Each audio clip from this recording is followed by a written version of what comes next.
Hey Asher and Caleb and Alden, I'm going to read you guys a book, okay? Two books. The first one we're going to start with is Koala Lou. And remember, our friends brought us this book from Australia.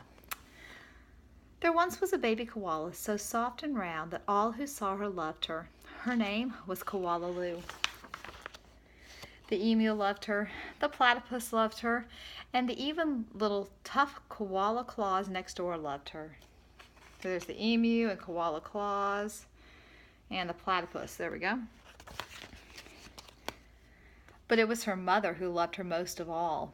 100 times a day she would laugh and shake her head and say, "Koala Lou, I do love you." Whenever she stretched out early in the morning sun or climbed a gum tree or bravely went down the track all by herself, her mother would smile and say, Koala Lou, I do love you." The years passed and other koalas were born, brothers and sisters for Koala Lou. Soon her mother was so busy she didn't have time to tell Koala Lou that she loved her, although of course she did. Every night as she curled up under the stars, Koala Lou thought about the times when her mother had looked at her and said, "Koala Lou, I do love you," and she longed for her to say it again. One night Koala Lou had a splendid idea. Preparations had begun for the Bush Olympics. She would enter the Bush Olympics. She would compete in the gum tree climbing event. She would win, and her mother would fling her arms around her neck and say again, "Koala Lou, I do love you."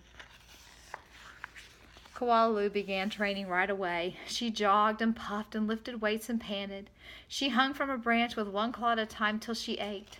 She did push-ups till her stomach hurt, and last of all, she climbed the tallest tree that she could find over and over and over again. Sometimes her mother would watch her and ask, "How are you going, Blossom?" "Fine, just fine," Koala Lou would reply. At last the day of the Bush Olympics arrived. Koala Claus had entered the gum tree climbing contest, and everyone knew how fast she was, but Koala Lou wasn't scared. She saw her mother in the crowd and imagined her mother saying again, "Koala Lou, I do love you." Her heart filled with hope. There's her mom with all those kids on her. It was Koala Claus who went first. Her climb was a record-breaking 22 meters and 70 seconds flat. The spectators whistled and cheered and wildly waved their holiday hats. "I can do better than that," thought Koala Lou. "I must." As she stepped towards the tree, a hush fell over the crowd. "On your mark," said the kookaburra. "Get set, go!" There's a kookaburra. Kookaburra sits in the old gum tree. Okay. Koala Lou leapt up on the tree. Up, up, up she climbed, higher and higher and higher, faster and faster and faster, until she was there, right at the very top. The spectators roared and clapped and stamped their feet. But she wasn't fast enough. In spite of all of her training and all of her hoping, it was Koala Claus who won the gum tree climbing contest. Koala Lou came second. Koala Lou went off and hid. She heard the shouts of the Bush Olympics, and she cried her heart out. When the first stars of the evening appeared in the sky, Koala Lou crept home through the dark and up into the gum tree.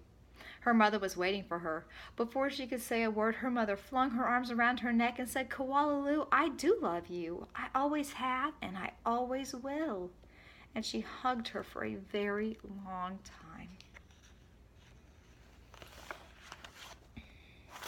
I hope you guys know that I love you very much. I always have, and I always will. All right, let's read one more. This is another good one. This was for Pop and Grandma Rosie to Asher for his birthday.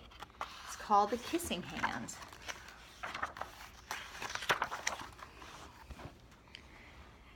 Chester Raccoon stood at the edge of the forest and cried. "I don't want to go to school," he told his mother. "I want to stay home with you. I want to play with my friends and play with my toys and read my books and swing on my swing. Please, may I stay home with you?" Mrs. Raccoon took Chester by the hand and nuzzled him on the ear. "Sometimes we all have to do things we don't want to do," she told him gently, "even if they seem strange and scary at first. But you will love school once you start. You'll make new friends and play with new toys, read new books, swing on new swings. Besides," she added, "I know a wonderful secret that will make your nights at school seem as warm and cozy as your days at home." Chester wiped away a tear from his face and looked interested. A secret? What kind of secret? A very old secret, said Mrs. Raccoon. I learned it from my mother, and she learned it from hers. It's called the kissing hand. The kissing hand, asked Chester. What's that? I'll show you, Miss Raccoon said. She took Chester's left hand and opened his tiny little fingers into a fan, like this. She kissed Chester right in the middle of his palm. Chester felt his mother's kiss rush from his hand, up his arm, and into his heart. Even his silky black mask tingled with special warmth. Mrs. Raccoon smiled. Now, she told Chester, whenever you feel lonely and need a little loving from home, just press your hand to your cheek and think, Mommy loves you. Mommy loves you. And that very kiss will jump from your face till it fills you with toasty warm thoughts. She took Chester's hand and carefully wrapped his fingers around the kiss. Now, do be careful not to lose it, she teased him, but don't worry. When you open your hand and wash your food, I promise the kiss will stick. Chester loved his kissing hand. Now he knew his mother's love would go with him wherever he went, even to school.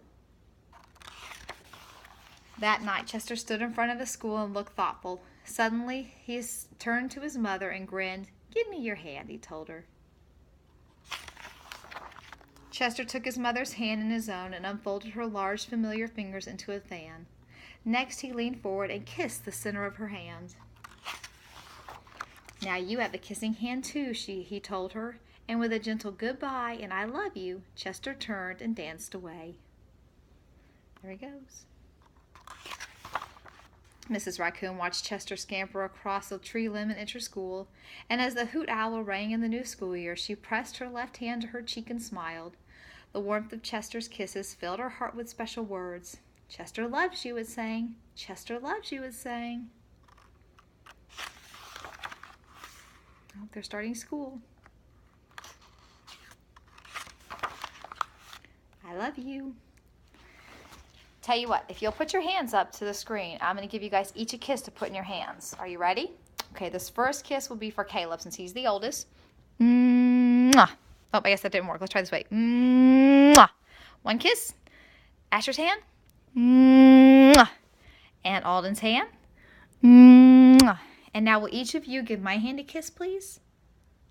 One from Caleb, one from Asher, and one from Alden. Got it. And I'll keep it really close to me and take it with me. I miss you guys. I love you. Sleep tight.